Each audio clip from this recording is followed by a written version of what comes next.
دوستان عزیز 10 سپتامبر سال 2025 در پیستازوری حاجی فاروق در قم سنگیر قرار داریم.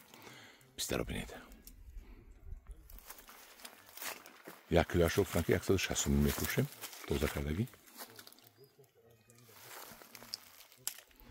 من اما آماده نهال های ترکی هستیم. ترکی میبریم به شما خدا خواهد. از ترکیه این 160 میفروشن. ترکی نهایت قیمت است. ترکی ممکن 180 سوم 200 سوم میرود بفروش. من نرخ رو قیمت کردن نیستم. نرخ رو انیق نمیکنم. بازار رو میگم. در بازار چقدر که هست همون رو من میگم. برای همه دشنام نکنید. من نرخ انیق نمیکنم.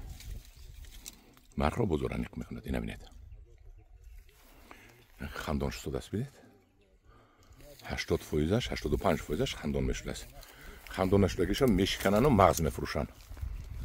من همدارین عزیز با ما مراجعت کنید. ما به شما همین نهال ها رو ماه دکبر بیاریم. بر وقت ترک امسال حرکت کنیم. بر وقت بریم تا شما بر وقت ترک شناسید. تو درخت با زمین شما آشنا شود، جوره شود و بندد. اینو ببینید.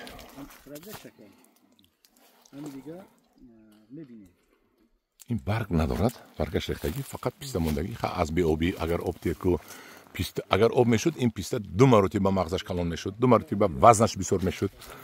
حاصلش بسیار میشد. حاجی فاروق از بی آبی تنقسی میکشد. این رو ما میدونیم.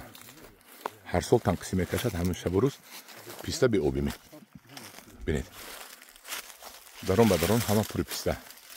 هم دارن عزیز. هیچ نه 10 تا پیستا کنید در خونه‌تون بسیار نه. زورتون نرسد 10 تا کنید 20 تا کنید اگر.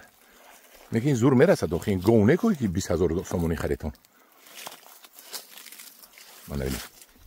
در پناه خدا باشید. مرحمت به من مراجعت کنید. اویدی دسترس نموندنی نهال پیستاهای ترکی.